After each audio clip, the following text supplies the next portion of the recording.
આજે 7 સિસ્ટમ પણ છે. લો પ્રેશર બનવાની શક્યતા રહે છે. રત્નાગીરીની આસપાસ કોકણના ઉપરના ભાગોમાં લગભગ પૂર્વ મધ્ય અરબ સાગરમાં સિસ્ટમ બનશે અને આ સિસ્ટમ લગભગ ઇન્ટેન્સિફાઈ થશે. હાલમાં જે સિસ્ટમ બની છે તે દેશના ભૂભાગો પર અને સમુદ્રમાં સંતાકૂકડી રમી રહી છે, પરંતુ તેના અવશેષો ક્યારેક લગભગ ઉપર થઈને કચ્છના ભાગો આસપાસ થઈ શકે, એટલે કચ્છના પૂર્વ સૌરાષ્ટ્રના ભાગો વરસાદ થવાની શક્યતા રહે છે. પરંતુ આ જે હાલની બનેલી સિસ્ટમ જે છે તે મ્યાનમાર લો પ્રેશર બનશે, ધીરે ધીરે ઇન્ટેન્સિફાઈ થશે. ક્યારેક 28 મેથી જૂનની શરૂઆત સુધીમાં આ સિસ્ટમ દરિયામાં વધારે સક્રિય થશે. દરિયામાં 65 થી 70 કિલોમીટર ઝડપના પવનો ફૂંકાશે. ક્યારેક આ પવનો વધી શકે અને દરિયામાં દરિયામાં કરંટ જોવા મળશે. દરિયો ભારે તોફાની બનશે. એટલે હવે ચોમાસાના પડઘમ વાગી રહ્યા છે અને 1-2 દિવસમાં લગભગ ચોમાસું જે છે એ ભારતના દક્ષિણ સાઈડે દસ્તક દઈ જશે.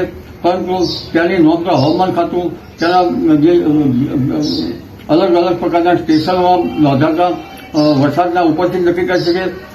પરંતુ દક્ષિણ સાઈડે તો 1-2 દિવસમાં ચોમાસું દસ્તક લઈ જશે. વાવાઝોડું નહીં બનવાનું મુખ્ય કારણ કંઈ સમજાતું નથી. કેટલાક એલ્ટી પરિબળો હતા. લો પ્રેશરો પણ હિલ ભાગમાં હાઈ લો બનતા હતા અને હાલમાં લગભગ અડધો કિલોમીટર કે 1.5 કિલોમીટર ઉપરમાં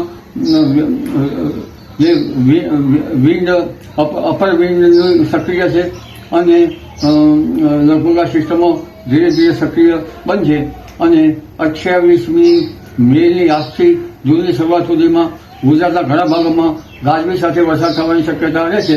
હાલમાં તો દેશના પશ્ચિમ કિનારે ભારેથી અતિભારે વરસાદ થવાની શક્યતા રહેશે. વલસાડ વગેરે ભાગોમાં ભારેથી અતિભારે વરસાદ થવાની શક્યતા રહેશે. હજુ દક્ષિણ સૌરાષ્ટ્રના ભાગોમાં વરસાદ થશે અને કેટલાક ભાગો છૂટાછવાયા ભાગમાં વરસાદ થશે. પરંતુ આ વરસાદ જે છે હવે ધીરે ધીરે સમુદ્રમાં લો પ્રેશર અને આ સિસ્ટમ વાવાઝોડું બની છે કે નહીં તો પછી જ ખ્યાલ આવશે.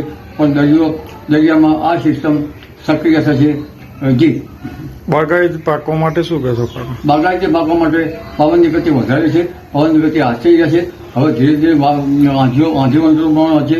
ઘણી આંધીઓ આવે પછી વરસાદ થતો હોય છે. પરંતુ આ જે સિસ્ટમ જે છે તે લગભગ જેઠ સુધી બીજની આસપાસ થશે. આ વખતે વરસાદ થતો ભટગાજી ગણાય સારું ગણાતું નથી. આમ છતાં રોહિણી નક્ષત્રમાં સૂર્ય આવતા લગભગ રોહિણી ઉતરતા સુધીમાં વરસ છે. એટલે ચોમાસાની સિસ્ટમ ગતિવિધિ યોગ્ય જ રહેશે.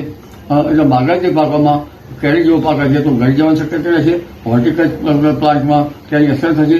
પવનની ગતિ જોરદાર હશે.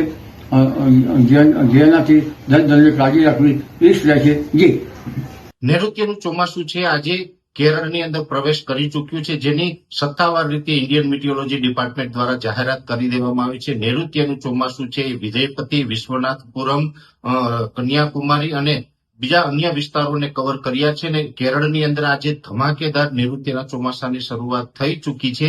એટલે કે દક્ષિણ ભાગો છે જે કેરળના દક્ષિણ ભાગોની અંદર નૈઋત્યનું ચોમાસું પહોંચી ગયું છે. સામાન્ય રીતે જોવા જઈએ તો 1 જૂને એટલે કે જે કેરળની અંદર ચોમાસું પહોંચવાની નોર્મલ તારીખ છે એ છે 1 જૂન.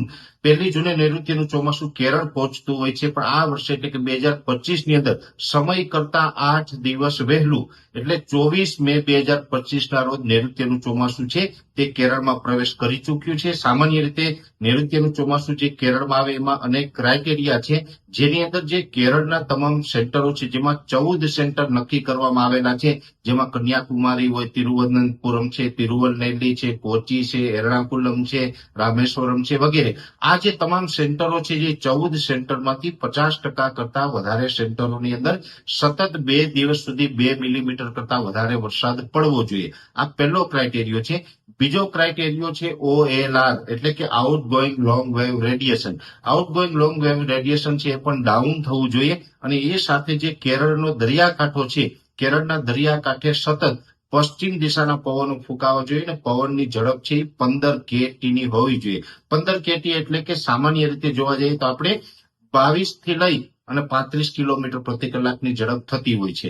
એટલે આ પ્રકારના જે પવન ફૂંકાય, OLR ડાઉન થવું, સતત 50% કરતા વધારે સેન્ટરોની અંદર 2 મિલીમીટર કરતા વધારે વરસાદ પડવો, બીજા અન્ય જે ક્રાઇટેરિયા હોય આ તમામ ક્રાઇટેરિયા છે આજે સમય કરતા 8 દિવસ વહેલા પૂર્ણ થઈ ચૂક્યા છે અને કેરળની અંદર નૈઋત્યના ચોમાસાની શરૂઆત આજે 24 મે 2025ના રોજ થઈ ચૂકી છે. હવે ધીમે ધીમે ચોમાસું આગળ વધશે. આમ તો કેરળથી જે ચોમાસું આગળ વધશે એને આગળ વધવા માટે અનુકૂળ હવામાન છે, એટલે અત્યાર સુધી જે સામાન્ય રીતે વહેલું ચોમાસું અનેક વિસ્તારોમાં આવ્યું, જેમાં અંદમાન નિકોબાર ટાપુ હોય, બંગાળની ખાડીના વિસ્તારો છે, અને કેરળની અંદર પણ સમય કરતા ચોમાસું વહેલું આવ્યું, એમાં આગળ પણ વહેલું વધી શકે છે. જો કે કેરળની અંદર સામાન્ય રીતે 1 જૂને ચોમાસું આવે, ત્યારબાદ 15 દિવસ બાદ 15 જૂને નોર્મલ રીતે ગુજરાતની અંદર ચોમાસાનો પ્રવેશ થતો હોય છે. ગુજરાતની અંદર ચોમાસાનો પ્રવેશ થાય એટલે જે એનો મુખ દ્વાર કહેવામાં આવે છે, સૌપ્રથમ શરૂઆત છે એ વલસાડ જિલ્લાથી થતી હોય છે. અને ઘણી વખત એવું બને કે કેરળની અંદર ચોમાસું 1 જૂને આવે પછી ગુજરાતમાં 2 થી 4 દિવસ વહેલું અથવા તો 2 થી 4 દિવસ મોડું પણ આવતું હોય છે. અત્યારે પણ આ જ સ્થિતિ છે. અત્યારે કેરળની અંદર સમય કરતા 8 દિવસ ચોમાસું વહેલું આવી ગયું છે. આગળ વધે એટલે આગળ જોવાનું રહેશે કે ચોમાસું સતત આ રીતે પ્રગતિ કરે છે કે વચમાં કોઈને અવરોધ આવે છે. ઘણી વખત એવું બનતું હોય છે કે વચ્ચે ચોમાસું છે એ નિષ્ક્રિય થઈએ, અનુકૂળ હવામાન ન મળવાને કારણે મોન્સૂન બ્રેકની કન્ડિશન જોવા મળતી હોય છે. બની શકે કે આ વર્ષે પણ કદાચ મહારાષ્ટ્ર આસપાસ મોન્સૂન બ્રેકની કન્ડિશન સર્જાઈ શકે છે. નોર્મલ રીતે અત્યારે જે રીતે ચોમાસું 8 દિવસ કેરળમાં વહેલું આવ્યું છે, એવી રીતે ઘણા બધા મિત્રોને કદાચ એવી પણ અપેક્ષાઓ હશે કે કદાચ ચોમાસું ગુજરાતમાં પણ 8 દિવસ વહેલું થઈ શકે. બની શકે કે જે રીતે અત્યાર સુધી ચોમાસું વહેલું ચાલ્યું છે એવી જ રીતે જો વહેલું સતત ચાલતું રહેશે, યોગ્ય હવામાન આગળ ઉપર એને મળશે, તો ચોક્કસથી ગુજરાતમાં 8 દિવસ વહેલું આવશે.